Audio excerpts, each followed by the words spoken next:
ரொம்ப கவலைப்படுறாரு அண்ணா, ரொம்ப வருத்தப்படுறீங்க. நாம் தமிழர்ல வந்து இளைஞர்கள் வந்து புதுசா வந்தா என்ன பண்ணுவாங்க, பழசா இருந்தா என்ன பண்ணுவாங்கன்னு சொல்லிட்டு. அப்ப திமுக மாதிரி 75 வருஷம் உட்கார வச்சுக்க முடியுமா? நீங்க வச்சிருப்பீங்க. அண்ணாதுரை காலத்துல எம்எல்ஏ இருந்தாரு, இன்னமும் எம்எல்ஏ சீட்ல உட்காந்துருக்காரு. அப்படியே அந்த சீட் அவருக்கு தான். அண்ணாதுரை ஆட்சி பண்ணும் போது உட்கார்ந்தாரு எம்எல்ஏ, கருணாநிதி வந்த போதும் உட்கார்ந்தாரு, இப்போ முத்துவேல் கருணாநிதி ஸ்டாலின் உட்கார்ந்த போது உட்கார்ந்துருக்காரு. அது வந்து அரசியல் அல்ல. விவசாயிகள் எல்லாம் செத்து போயிட்டாங்கப்பா, ஆறு செத்து போச்சுப்பா, நீர் செத்து போச்சு, மலையெல்லாம் ஒட்டச்சு நொறுக்கி சாவடிச்சிட்டாங்க. எங்க போச்சு எல்லாம்? யார் ஆட்சியில் நடந்துச்சு? எம்எல்ஏவே வரலைனாக்கா அப்புறம் அவர் எங்க? அது எப்படி எம்எல்ஏ வராம இருக்கும்? வருவல்ல 26ல. அப்படியா? ஆமா, உங்களுக்கு தான். ஆமா, அங்கதான் தண்டவாளம் வண்டவாளம் தெரிச்சு ஓடிட்டு கிடக்கு. திமுக வண்டவாளம் தண்டவாளம் எல்லாம் செஞ்ச ஊழல் வெளியில வந்துச்சு. லஞ்சம் அவர்கள் செஞ்ச என்னென்ன எல்லாம் செஞ்சாங்களோ அந்த 75 ஆண்டு காலமா செய்த சாதனைகளின் வேதனைகள் எல்லாம் வெளியில வந்துட்டு இருக்கு. கொள்ளை என்றால் என்னவென்று கற்றுக்கொள்ள வேண்டியது திராவிட மாடல்கிட்ட தான். திருடுவது எப்படி, அந்த நூலை எழுதியவர் அவர்கள் தான். எப்படி எல்லாம் வந்து மக்களை ஏமாத்தணும், அந்த வார்த்தை ஜாலங்கள் யார்கிட்ட கத்துக்கணும்? அவர்கிட்ட தான் கத்துக்கணும். யார்கிட்ட? கலைஞர்கிட்ட தான் கத்துக்கணும், கருணாநிதியோட கத்துக்கணும்.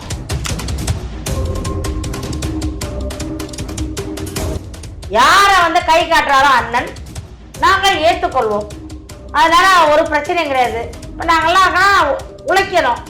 எப்படியாவது 26ல எங்கள் அண்ணன் சீமானை முதல்வர் ஆக்கணும். அது ஒண்ணுதான் எங்களோட மைண்ட்ல இருக்க ஒழிய.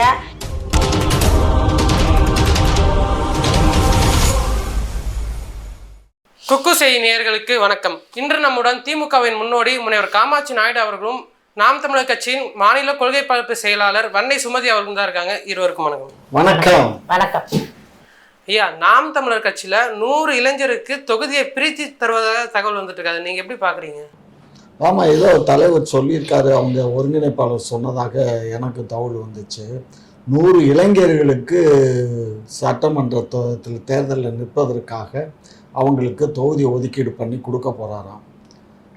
அப்படி 100 பேர்த்துக்கு இவர் புதுசாக இளைஞர்களை தேர்ந்தெடுத்து கொடுத்தாருன்னா நீண்ட நெடுங்காலமாக அவர் கூடயே பயணிக்கிறவங்க 14-15 வருஷமாக அவர் கூட பயணிக்கிறாங்க. நிறைய பொருளாதாரத்தையும் செலவு பண்ணியிருக்காங்க, வாழ்வாதாரத்தையும் தொலைச்சிட்டுலாம் இருக்காங்க. அவங்களுக்கு இவர் என்ன சொல்ல போகிறாருன்னு தெரியல.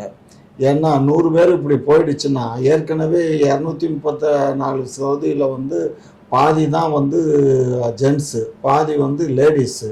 அப்போ பாதி லேடிஸ்லேயும் இளைஞர்களை போடுறாரோன்னு தெரியல. அப்படின்னு போட்டால் அதில் ஒரு 50 இளைஞர்கள், இங்கே ஒரு 50 இளைஞர்கள் போடலாம். அப்படி எப்படி போட்டாலுமே குறைஞ்சி போய் ரொம்ப குறைஞ்சி போயிடும். பழைய ஆட்கள்லாம் வந்து மனசு உடஞ்சி போயிடுவாங்க இல்லையா. பட் இப்போ ஏற்கனவே வந்து தொகுதி வாரியாக அவரே வந்து பிரித்து இப்போ எல்லாம் நிறைய பேர் வேலை பார்க்க வர வச்சுருக்காரு. ஒவ்வொரு தொகுதியும் நீங்கள் வேலை பாருங்கள் அப்படின்னு.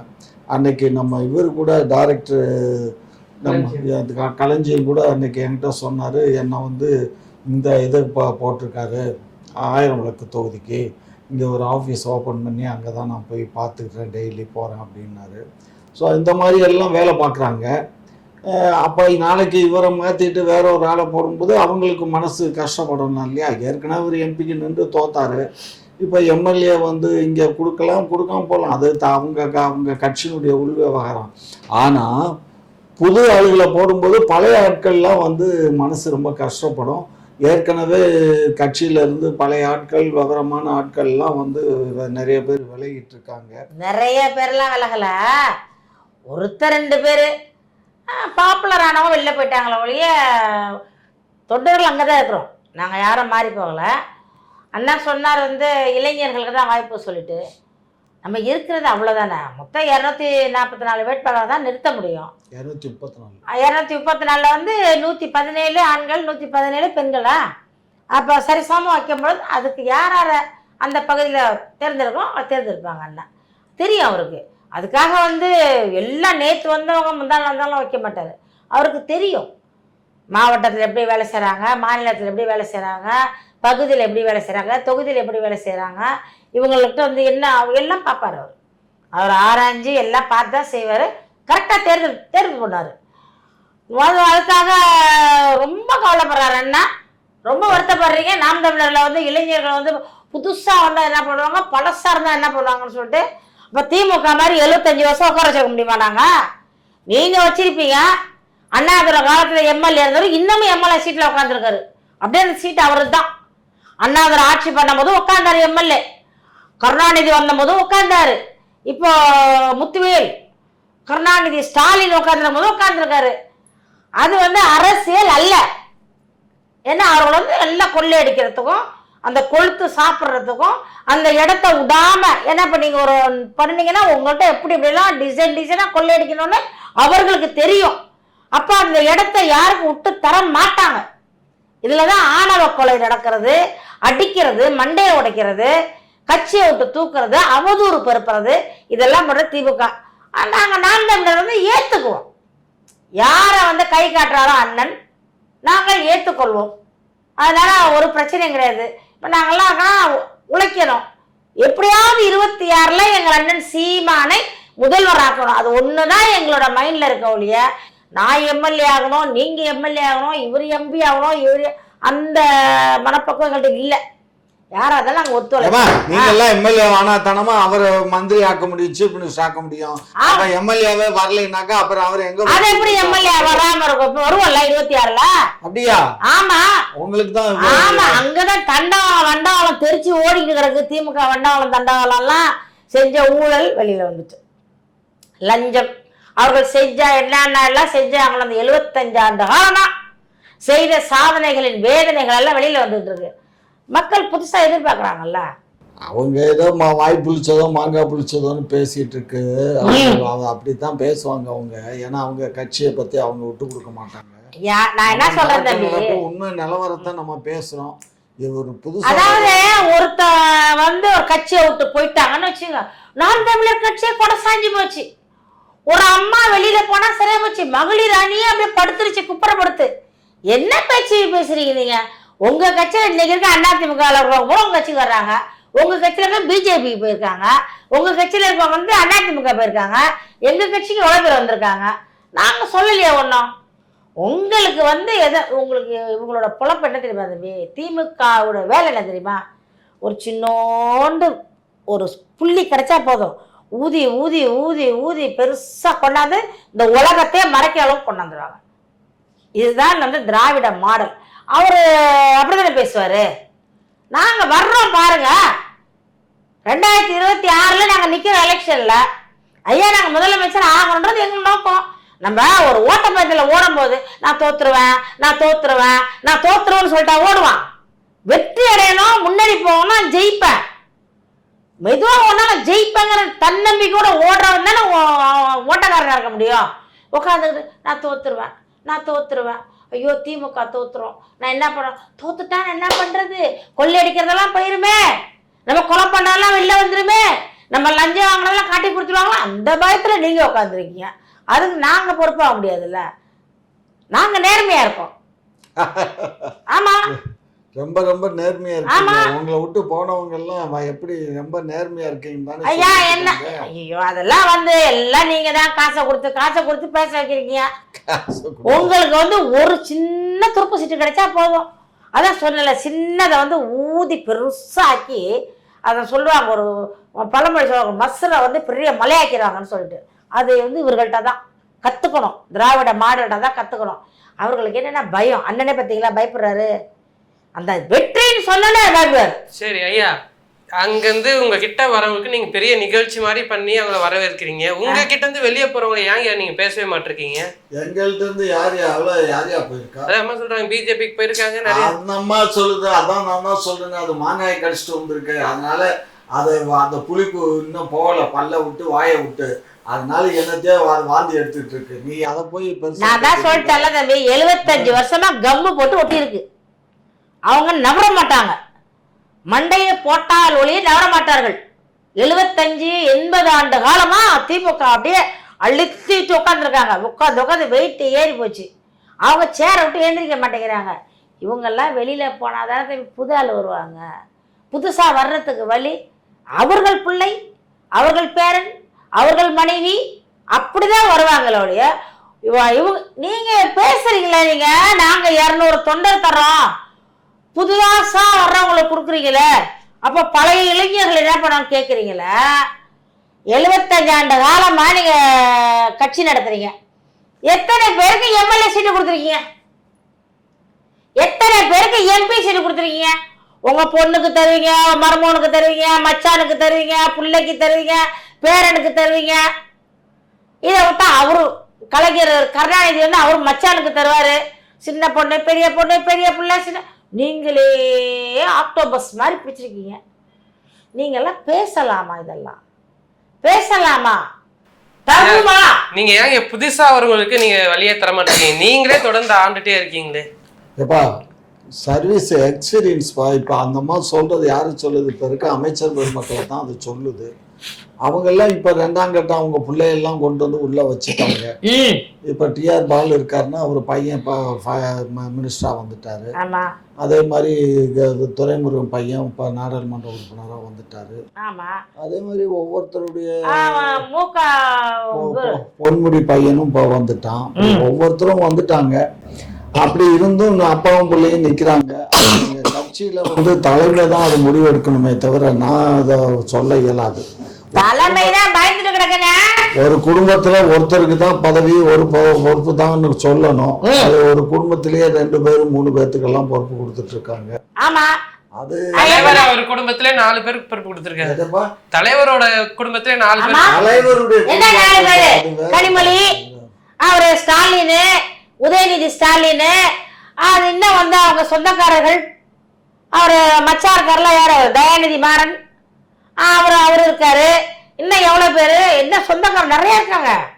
இன்னும் வந்து ஊர் பக்கம்லாம் போனீங்கன்னா அவங்க ரிலேஷன்ஸ் தான் எல்லாமே இருப்பாங்க. பதவி இல்லாத ஆட்களே கிடையாது. ஏன்னா அப்பதான் இந்த காவல்துறையெல்லாம் கட்டுப்பாட்டில் இருக்கும், கொள்ளையடிச்ச பணம் கட்டுப்பாட்டில் இருக்கும். என்னமோ உத்தமர்கள் மாதிரி பேசக்கூடாதுல்ல. கொள்ளை என்றால் என்னவென்று கற்றுக்கொள்ள வேண்டியது திராவிட மாடல்கிட்ட தான். திருடுவது எப்படி, அந்த நூலை எழுதியவர் அவர்கள்தான். எப்படியெல்லாம் வந்து மக்களை ஏமாத்தணும், அந்த வார்த்தை ஜாலங்கள் யார்கிட்ட கத்துக்கணும்? அவர்கிட்ட தான் கத்துக்கணும். யார்கிட்ட? கலைஞர்கிட்ட தான் கத்துக்கணும், கருணாநிதியோட கத்துக்கணும். அவர்கள் வந்து திராவிட முன்னேற்ற கழகம், அது வந்து அந்த மாடலா வர ஆயிடுச்சு. இப்போ அவர்களுக்கு தெரியும் எப்படி திருடுறது, எப்படி பதுக்கிறது, எப்படி ஒதுக்கிறது. ஆமா, என்ன உங்க கட்சியில வந்து எவ்வளவு பேர் ஊழல் வழக்குல இருக்காங்க? யாரு வழக்கு இல்லைன்னு சொல்லுங்க பாப்போம். யாரு மேல வழக்கு இல்லைன்னு சொல்லுங்க. யாரு மேல வழக்கு இருந்து யாரு அதெல்லாம் இங்க பாருங்க, செந்தில் பாலாஜி தவிர வேற யாரு மேல ஊழல் வழக்கு ஜெயிலுக்கு போனாங்க?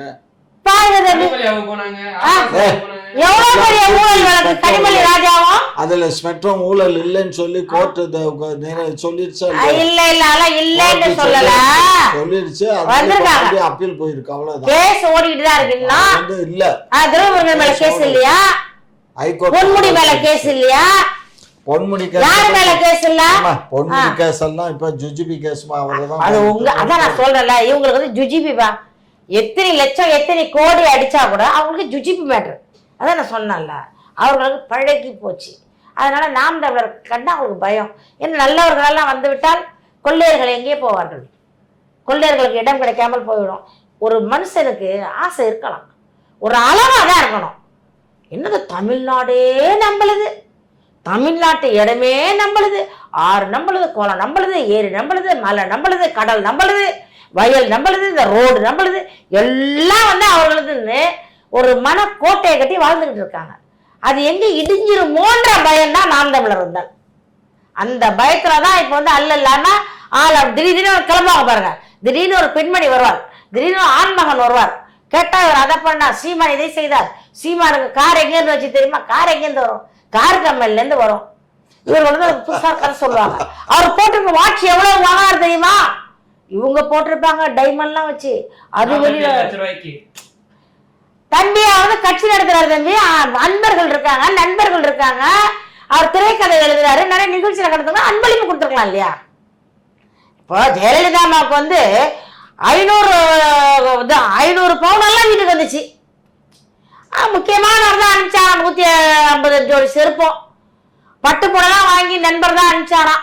அங்க கொண்டு வை, ரைடு வரட்டும், பிடிச்சிட்டு போட்டோம்னு சொல்லிட்டு. அந்த மாதிரி புண்ணியவான்கள்லாம் வாழ்கிற கட்சி அது. அதனால வந்து நம்ம அவர்களோட நியாயம் தரம்லாம் எதிர்பார்க்க முடியாது.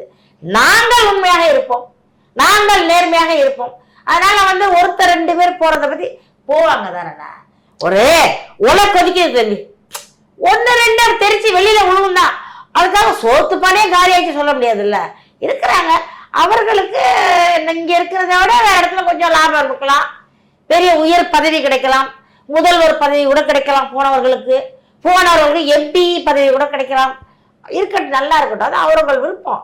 அதை வந்து எங்க அண்ணன் போகக்கூடாதுன்னு சொல்லலையே, உங்களை மாதிரி உடனே வழக்கு போடலையே, அவங்க மேல உங்களை மாதிரி உடனே தூக்கி வைக்கலையே. அங்க அதிமுக குற்றம் செய்வாங்க, இவங்களே வழக்கு போடுவாங்க, வழக்கு போட்டு ஜெயிலுக்கு போற தருவாயில கட்சிக்கு எடுத்துக்குவாங்க. அப்புறம் இவங்களே பொண்ணு, இவங்களே அழுவாங்க, இவங்களே பெயில் போட்டு வெளியில எடுப்பாங்க. அந்த மாதிரி நாம் தமிழ் நடக்காது. சரிங்கம்மா, எப்பயும் நாங்க தனித்து நின்றுதான் போட்டிடுவோம்னு சொல்றீங்க. ஆமா, ஆனா இப்ப பாத்தீங்கன்னா எல்லா ஜாதி கட்சியும் ஒண்ணு சேர்த்துட்டு இருக்கீங்க. ஏன் திமுக தமிழக வெற்றி கழகம்லாம் வந்துருச்சு, உங்களுக்கு நெருக்கடியா இருக்குன்ட்டு எல்லா ஜாதி கட்சியும் ஒண்ணு சேர்த்துறீங்களா நீங்க? இப்போ நாங்கள் யாரையும் வந்து இடுக்கல தம்பி, தமிழர்களாக ஒன்று சேர்றாங்க. இப்ப நம்ம கிட்ட சேர்ந்திருக்க கட்சி யாருமே வந்து மாற்று கட்சி கிடையாது. இல்லை, தமிழரை சார்ந்தவர்கள் தான், தமிழர்கள் தான். அவர்கள் எங்களுடைய கொள்கை கோட்பாடு பிடிச்சிருக்கு.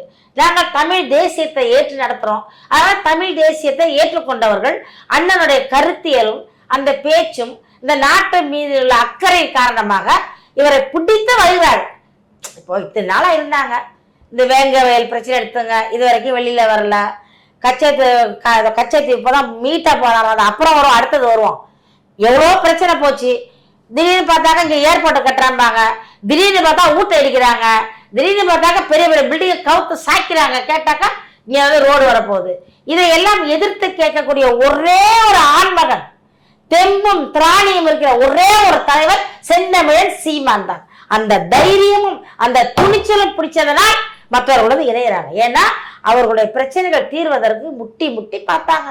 அந்த செவுத்துல எல்லாம் போய் திராவிட மாடல் செவுத்துல 2 திராவிட கட்சிகளை முட்டி முட்டி மண்டை உடஞ்சதுதான் மிச்சம். அவர்களுக்கு விமோச்சனம் கிடைக்கல. பார்த்தாங்க, இவங்ககிட்ட போய் சாகிறத விட கொஞ்ச நாள் வாழ்ந்தால் நிம்மதியா வாழோட நாம் தமிழர்ல வந்து இணையிறாங்க. நாங்க வந்து யாருக்கும் கொண்டு பொட்டி கொடுத்து சேர்க்கல, யாராக கட்டிங் வாங்கிட்ட கட்சிக்கு வரல. மனசார சந்தோஷமாக எங்கள் கொள்கையை ஏற்று எங்களோடு வர்றாங்க. அதை நாங்க வரவேற்கிறோம். நீங்க என்ன சொல்றீங்க அதை பத்தி? இல்ல, அதான் அந்த மாதிரி தான் சொல்லுது. இல்ல, நாங்க பெட்டி கொடுக்கல, கட்டிங் கொடுக்கல அப்படிங்கிறாங்க. பெட்டி கொடுக்காம கட்டிங் கொடுக்காம தான் எல்லாம் வர்றாங்கிறாரு. சந்தோஷம், மாப்பிள்ளை நல்லாவே ஆட்சிக்கு வரட்டும், சீஃப் மினிஸ்டரா வரட்டும். இப்ப பேசுனது வந்து நாங்க ஜாதி கட்சியெல்லாம் வரக்கூடாதுன்னு நான் பேசினாரு. ஆனா இப்போ பறைய பேரவை தலைவர் திரு மூர்த்தி அவர்கள் இருக்காரு. அவர் தமிழர் தானே? பறையர் தமிழர் தானே? அவரு தெலுங்கர் இல்லையா? இங்க பாரு, அது வர தமிழ்நாட்டில் தெலுங்கு பேசும் தமிழ் பேசும் தெலுங்கர்கள்னு ஒரு காட்சியை வேற கூப்பிட்டு வச்சிருக்காரு. அவரும் மாறி இருப்பார் தெலுங்கர்களுக்கு. வரட்டும், அதாவது அவர் வந்து ரொம்ப இல்ல தம்பி, அவன் வந்து நான் என்ன சொல்லிட்டேனே, தமிழர்களோட கொள்கை பிடித்து அண்ணனை பிடித்து அண்ணன் கூட இருந்தா நம்மளுக்கு நல்லது. முஸ்லிம்ஸ் வர்றாங்க, இப்போ அவங்க வர்றாங்க. காரணம் என்னன்னா அவங்க வந்து அந்த அவங்களுக்கு நிறைய பிரச்சனைகள் வருது. பார்த்தாங்க, இவங்களோட இருந்தா தமிழர்களோட கொள்கை தமிழோட மொழியெல்லாம் இது பிடிச்சிட்டு கலைஞர் அவர்கள்லாம் இது பண்ணாங்க. ஆனா நீங்க அவர் தெலுங்கருன்னு சொல்லி பண்றீங்க. நாங்க சொல்ல அவங்க தான் சொல்றாங்க திராவிட மாடல், அவங்க தான் வச்சுக்கிட்டாங்க. நாங்க திராவிட மாடல் கட்சி வைக்கலையே. திமுக திராவிட முன்னேற்ற கழகம். திராவிடம் என்றால் என்ன அவர் சொல்லிட்டாரு. திராவிடம் மொழி குடும்பம் தானே? மொழி குடும்பம் தான் தெலுங்கு மொழி. தமிழும் வரும்ல திராவிட மொழி குடும்பம். அதை சொல்லலையே. தமிழ் குடும்பம் வரும்னு யார் சொன்னா? ஸ்டாலின் சொன்னாரா? அவர் மகன் சொன்னாரா? அவங்க அப்பா சொன்னாரா? சொல்லலையே. திராவிடம் என்றால் என்னன்னு கேள்வி கேட்டதுக்கு நாடாவை வைத்து பாவாடையை தூக்கிப்பா தெரியும் அங்கே இருக்கு திராவிடம் தரு முடிஞ்சிச்சா கதை. அப்ப யாராச்சும் திருப்பி கேட்பாங்களா? திராவிடம்னா என்னன்னு கேட்க முடியுமா? கேட்கல.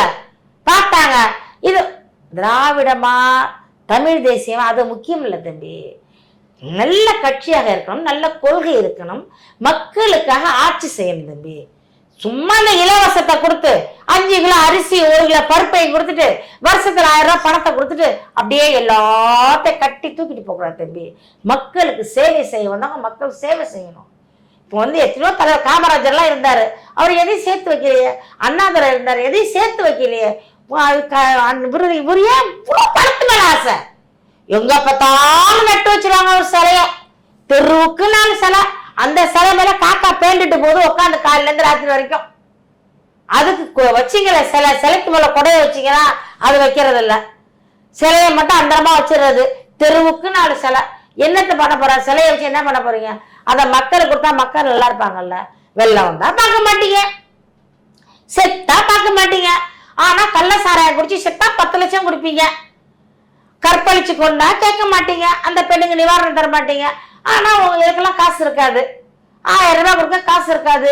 100 நாள் வேலை திட்டத்துல காசு இருக்காது சம்பளம் கொடுக்கறதுக்கு.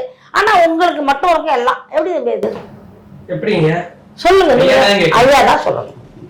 என்னத்தையோ பரப்புரை பண்றாங்க அவங்க. அவங்க பேசுறது ஒண்ணுமே எல்லாம் செல்லாது செல்லாது செல்லாது, எதையுமே உண்மை இல்லை. உண்மைக்கு புறம்பான செயலை பேசுறாங்க. உங்க மேல குற்றச்சாட்டு வச்சாலே செல்லாது. திராவிட முன்னேற்ற கழகம்னா, திராவிடம் என்றால் இது ஒரு மொழி குடும்பம். என்ன மொழி குடும்பம்? இது ஒரு மொழி குடும்பம். கேட்டீங்க தமிழ் குடும்பம்னு கேளுங்க. அதாங்க, இங்க பாருங்க, தமிழ் அதான் ஃபர்ஸ்ட், செகண்ட் தெலுங்கு, மூணாவது கர்நாடகா கன்னடம், நாலாவது கேரளா, அஞ்சாவது துளுவம். 5 மொழிகள் சேர்ந்ததுதான் திராவிட மொழி குடும்பம், திராவிட நாடு, திராவிட மக்கள்னு சொல்றது. ரெண்டாவது விந்திய மலைக்கு மேற்கே இருக்கக்கூடிய பகுதிகள் எல்லாம் தென்னாடுன்னு சொல்லுவாங்க. அந்த இதுதான் திராவிட நாடு. சரிங்களா? மாடல்னா நாங்க செய்யக்கூடிய செயல்பாடுகள் தான் அது மாடல். அந்த ஆட்சியில கொலை கொள்ளை அந்த மாதிரி கற்பழிக்கிறது, 3 வயசு குழந்தை 90 வயசு கிளையர் கற்பழிக்க அது ஒரு மாடல். சாராயத்தை தெருவுக்கு 4 கடை வச்சு ஊத்தி கொடுக்கறது மாடல். பெண்களுக்கு தனி கவுண்டர் வச்சா மாடல். அங்க போறோம், உள்ள போனோம், வெளியில வரவே கூடாது. பொண்டாட்டி புள்ள அம்மா எல்லாரையும் மறந்துடணும். அங்கேயே குடிச்சிட்டு அங்கேயே சாப்பிட்டு பார்லயே தூங்கிடுறான். சில பேர் வீட்டுக்கே வர்றதில்ல, சில பேர் அடிபட்டு சாவுறான். கேட்பார் கேள்வி கிடையாது. உங்க கடை, உங்க கம்பெனி, உங்க கம்பெனி சரக்கு, உங்க பிராண்டு, அதெல்லாம் அந்த மாடல். அதானே? இதெல்லாம் மாடல். அந்த மாடல் தான் மது மாடல். இல்ல நான் சொல்ல தப்பா இருந்தா சொல்லுங்க, நான் இல்லன்னு சொல்லுங்க. கடை யாரு காலத்துல திறக்கப்பட்டது? ஜெயலலிதா அம்மா தான் எம்ஜிஆர் காலத்துல திறந்தாங்க. இதையே சொல்லிட்டு எவ்வளவு காலம் ஓட்டுங்க. அந்த அம்மா ஊருக்கு ஒண்ணு திறந்துச்சு. ஊருக்கு ஒண்ணு திறந்துச்சு. எங்கேயாச்சும் ஒரு குட்டை இருக்கும், அந்த குட்டை சந்தில வந்து சின்னோண்டா வச்சிருப்பாங்க. அப்ப எங்க அப்பா எல்லாம் போய் ஒளிஞ்சுக்கிட்டு அதை வாங்கிட்டு இடுப்புல சொல்லிக்கிட்டு வந்து பாத்ரூம்ல இப்படி குடிச்சிட்டு உடனே படுத்துக்குவாரு. இப்ப அப்படியா இருக்கு? அப்படியே பப்ளிக்கா இருக்கு. தெருவுக்கு 10 கடை இருக்கு, பிரம்மாண்டமா இருக்கு. நாகரிகம் பெருத்து போச்சு. நாகரிகம் படிச்சவனை பூரா கொண்டு தண்ணி விக்க விட்டுட்டீங்க. இதான் உங்க மாடலா? படிச்ச எல்லாம் டிகிரி, இதான் மாடல். திராவிட மாடல். எல்லாமே உழைப்பு. எல்லாம் பிஏ எம்பிஏ படிச்ச டிகிரி ஹோல்டர் ஃபுல்லா உள்ள வேலை பார்க்கறான். கேட்டா என்ன தெரியுமா சொல்றாங்க? சாராய கடையை மூடினால் அங்கே வேலை செய்ய பட்டதாரிக்கெல்லாம் வேலை இழந்து விடுவார்களாம். உங்களை நம்பியா படிச்சாங்க, சாராய கடையில மூத்து கூட எவ்வளவு வெக்க போனான் அவன், எவ்வளவு வெக்க போறான். எத்தனை பேர் கேப்ப மூடிட்டு போறாங்க, மறைச்சிக்கிட்டு கேப்ப இழுத்து விட்டு போறாங்க வண்டியில ஏறி போற வரைக்கும். சாராய கடை தண்ணி கௌரவமான வேலையாது. சாராய ஆலையில லேடிஸா 100 ரூபாய்க்கு பாட்டில் கழுவிட்டு இருக்காங்க. எனக்கு தெரியும், எங்க சொந்தக்காரங்களாம் பாட்டில் கழுவிட்டு இருக்காங்க. சொல்லுவாங்க, அந்த கையெல்லாம் கிழிக்குது. என்ன சித்தி பண்றது, வேற வேலை இல்லை சித்தி. அதான் சித்தி இருக்கு. 100 ரூபா 150 ரூபா சம்பளம் தராங்க சித்தி. காலையில இருந்து நைட் வரைக்கும் அந்த பீர் பாட்டில கழுவுறதும், பிராந்தி பாட்டில மூடி போடுறதும், காரை கொட்டுறதும். விவசாயிகள் வேலை செய்யறாங்கப்பா. விவசாயி செத்து போச்சுப்பா. விவசாயிகள் எல்லாம் செத்து போயிட்டாங்கப்பா. ஆறு செத்து போச்சுப்பா, நீர் செத்து போச்சு, மலையெல்லாம் ஒட்டச்சு நொறுக்கி சாவடிச்சுட்டானுங்க. எங்க போச்சு எல்லாம்? யார் ஆட்சியில் நடந்துச்சு? 75 வருடமா ஆட்சி செய்கிறோம் அப்படி நெஞ்சம் நிமித்தி அவங்க எல்லாம் கேட்கிறோம். ஒருத்த குற்றம் செஞ்சா ஜெயலலிதா இருக்கப்ப இவ்வளவு அநியாயம் நடக்கல தம்பி, நடந்துச்சு. அப்போ கேள்வி கேட்டுதாங்க. இவரு ஸ்டாலினே வந்து ஆர்ப்பாட்டம் பண்ணாரு, போராட்டம் பண்ணாரா இல்லையா? எது கேள்வி கேட்டாருல, ஆர்ப்பாட்டம் போராட்டம் பண்ணாருல. அப்ப அந்தம்மா கைது பண்ணல யாரையும். சட்டமன்றத்துக்குள்ளே நடக்க விடாம எவ்வளவு பிரச்சனை பண்றாரு இவரு. அந்த போதை பாக்கெட்லாம் உள்ள எடுத்துட்டு போனார்ல, ஸ்டாலின் எடுத்துட்டு போனார்ல, அந்த அம்மா கைது பண்ணிச்சா? வெளியில ஒத்தி வைப்பாங்க, அவ்வளவுதான். அவையே ஒத்தி வைப்பாங்க. இவர் என்ன பண்றாரு, இப்படி வெளியில வந்து சும்மா எங்கேயாச்சும் ஒரு ஐயப்பன் கோயிலுக்கு போற கருப்புடம் கட்டினா கூட உடனே நான் போலீஸார் அலக்கா தூக்கிட்டு போய் உள்ள வச்சிடுறாங்க. போராட்டம் பண்ணக்கூடாது, ஆர்ப்பாட்டம். அப்ப ஏன் மடியில கனம் இருந்தால்தான் வெளியில பயம் இருக்கும். உங்களுக்கு பயம், மக்கள் தெளிஞ்சிருவாங்க. என்ன பயம் தெரியுமா, நீங்க செய்யற ஊழல் தெரியும், நீங்க என்னென்ன தவறு பண்ணீங்க உங்களுக்கு தெரியும், நீங்க என்னென்ன அநியாயம் அக்குறமா நடக்குதுன்னு உங்களுக்கு தெரியும், எத்தனை பெண்கள் தாலி அறுத்துருக்காங்கன்னா உங்களுக்கு தெரியும், எல்லாமே உங்களுக்கு தெரியும். ஆனா இது எங்க நாங்கெல்லாம் பேசினா மக்கள் தெளிவடைஞ்சிருவாங்க, பயம். திருப்பி 26லயும் நாங்கள் வருவோம். 26லயும் கேளுங்க, அண்ணன் கேளுங்க சொல்லுவாரு.